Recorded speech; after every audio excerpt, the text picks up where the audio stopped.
A very warm welcome. My name is Mel and I'm from Talking About Evil. Today we want to discuss with you a really disturbing case out of Georgia. A little darling boy, he was only 20 months old, is missing, is now presumed deceased. His name was Quinton Simon. He was reported missing by his 22-year-old mother, Leilani Simon, on the 5th of October of this year. First of all, we're going to start looking and discussing the babysitter. Her name is Diana. Diana lived on the same road as Quinton. Quinton lived with his mother, who was Leilani, Danny, Leilani's boyfriend, his older brother, who's only 3, and he also has a little baby sister. In the property also resided his uncle Paul, his grandmother Billy Jo, and his step-grandfather Thomas Howell. So quite a lot of people, 8 people in total, living under the one roof. And as we have learnt, it wasn't harmonious. The police were actually called out twice to the property due to internal issues within the family, disputes. The disputes had gotten that bad that Billy Jo had actually gone forth for eviction. So she wanted Danny and Leilani out of the property, which makes it a little bit difficult because Billy Jo also had custody of the 2 older boys. So she had custody of Quinton and she also had custody of Quinton's older brother, who was 3 years old. And due to having custody, not only had Billy Jo tried to go forth to have Leilani and Danny evicted, she was also going for child support from Leilani for her 2 older children that she was caring for.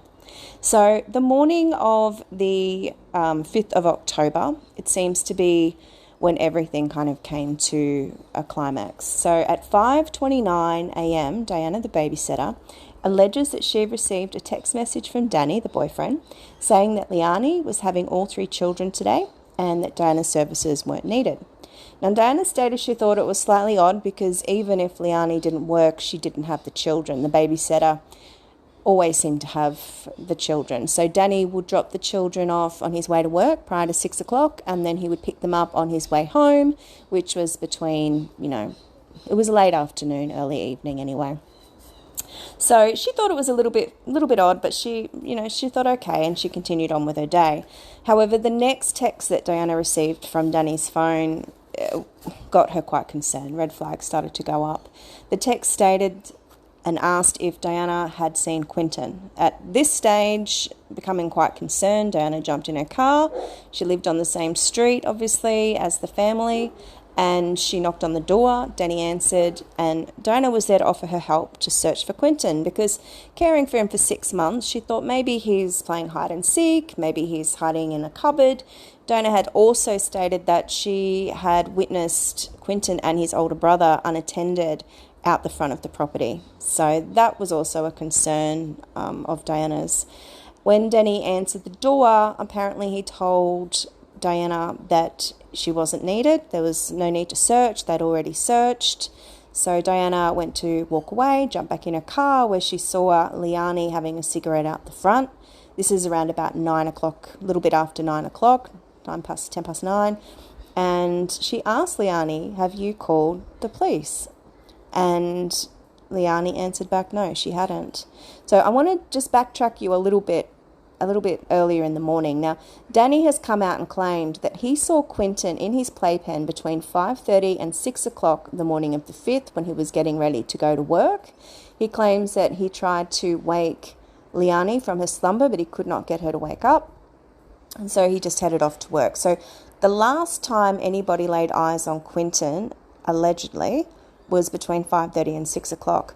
We're now looking at 10 past 9. The phone call goes into the police of Quinton missing at 9:30 a.m. So that's a big window. I mean, we've got three and a half to 4 hours if it is correct that somebody saw Quinton healthy and happy at 5:30, 6 o'clock. Otherwise, we've got an even bigger window of time that anything could have happened from when Danny picked him up on the 4th of October from the babysitter all the way through to 9 o'clock on the 5th. So a big time frame. So the police arrive and they obviously start searching the property. They start searching around the property. They bring in horses, they bring in the canine unit, they bring in searchers, helicopters, they search ponds. Nothing comes up, there's no Quinton. So they return to the family home. They drain the back pool. They've got a swimming pool out the back. They drain the pool, they search the backyard, and they search the home. Police do come out and say that they do have evidence, which is a positive. On the 12th of October, they come out and they claim that, sadly, Quinton, they believe, is deceased, and they believe that his body was placed in a dumpster and his body is now in landfill. So a special search team is set up to start sourcing through the landfill, piece by piece by piece by piece, to try and locate baby Quinton. They also say the number one suspect is his mother. Number one and only, so not a person of interest, suspect is his mother, 22-year-old Leilani Simon. The thing that I feel people became quite frustrated by is that while the police gave us this information, they also notified the public that she was not arrested. They were going to line their ducks up. They were going to make sure they dotted their I's and crossed their T's before they went ahead and arrested her, which, after seeing cases like the Barry Morphew case, where Suzanne, the alleged victim, seems to have not got any justice due to the mishandling of the case, we do understand it, but we certainly can relate to the people's frustration. Social media took off with this. People started protesting out the front of the house. People were feeling incredibly upset that while baby Quinton is in landfill, the number one suspect is walking around freely. So now let's fast forward to the 18th of October. The frustration boils over. What happened is that Billy Joe, Leilani, and family friends decided they'd had enough of the protesting. They needed a break. So the family went about an hour and a bit away to Savannah. They hired a motel near the beach, and they decided to run up a $300 tab. And that $300 tab, according to patrons and bar staff, included top shelf tequila and oysters. They also claimed that they had a merry time. They seemed relaxed. They seemed happy. They were laughing. That much of a good time, in fact, that Billy Joe, the grandmother, actually hit up a waiter for his phone number and she called him. Yeah, that didn't go down real well. So frustrations, people's annoyance, it went from that to anger. People are angry. People are angry that while search crews are out searching through rubbish, the mother and grandmother are drinking tequila and having a great old time. It just is infuriating. It really, you can relate to it. So the protesting in front of the house amped up. We had trucks turn up with lights beaming through the property. We've had protesters arrested. We've had signs, baby killer, people screaming. It's become quite heated out the front of Billy Joe's house, which, whether you agree with the way they're protesting or not, you can certainly appreciate people at this point are quite emotionally invested in little Quinton's case. So moving on from there, we had today, which was interesting actually, the family prior to this had gone on YouTube channels. They used their half-brother, his name is Michael, or he was using the name Michael while he was on YouTube, as like a mouthpiece for the family. And they were trying to shine a light on Danny being the boyfriend. The boyfriend has left the property quite some time ago. He's gone back with family and friends. They were trying to say that, you know, we need to be looking at Danny as well, not just Leilani. And maybe so, but the police have only come out and stated that Leilani is the only suspect at this stage. So we can only go off what we're told. We also have received information that Leilani has had prior arrests for theft. She's on probation.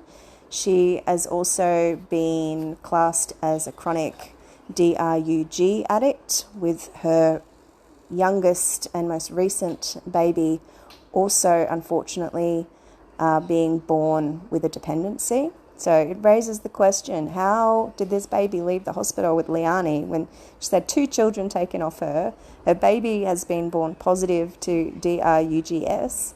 And, you know, this girl has got a long record. Even her own father has said that she lies. Her mother says that she can't trust her.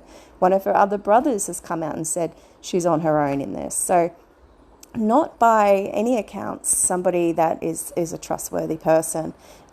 Even the babysitter has said that the baby would turn up with no nappies, no formula. And I have to ask the question, what mother of 2 toddlers and a baby gets to sleep until 9 a.m? Certainly didn't happen in my house. So all this had happened. Today, Billy Joe and Leilani went for their first public interview via a news station, and I have to say that's probably raised more question marks and more eyebrows. She seemed very self-focused, very manipulative, very all about her. We didn't hear anything about Quinton. We didn't hear anything about her other children. We didn't hear any pleas for his return. It was quite an odd interview, I have to say. We will include that towards the end of the show, so you can go and watch it and tell us what your thoughts are about it. Did you see what we see, or do you see something else? I think the fact that when the police did turn up, Leilani's story with the front door being opened, she claimed that Quinton's father, biological father, his name is Bubba, had come and taken Quinton. Obviously, police went and investigated that, and the father has a tight alibi, so that was just another lie. And then her second option was that the door's open and Quinton's just wandered away. And I think if you've been involved in true crime, I think we've all heard enough of those stories where people just, oh, the baby just walked away, and, come on now. So that's where we are at. It doesn't look good, obviously. We just hope Quinton is found. The other thing we do quickly want to broach on is that numerous people who have now come forward claiming that, they saw bruises on these children, they saw Leilani mishandling the children. If you ever see anything like that, and you're not getting anywhere with CPS, these people claim that they had tried to contact CPS, just ring the police. If you ever see anybody that can't help themselves and you're in a position to be their voice, always stand up. I mean, the worst thing that can happen is the police turn up and everything's okay, really, isn't it? But what if you don't say something and the baby ends up where we are today, like in landfill? And we're seeing too much of it. There's just too many children being thrown away, being hurt, and we all as a collective need to be more aware and standing up for these innocent people. All right, so we're going to run that interview for you. Please drop your thoughts at the end. Thanks for tuning in, and we do hope to see you again soon. Hold your bubbers tight and take care. Thanks again. Limbo. We're in limbo just like everybody else is. We're sitting here every day waiting for answers. Being in this house is hard. My mother and I can't even stay inside throughout the day. We always are outside because there's just so many memories that we don't know if we're going to have.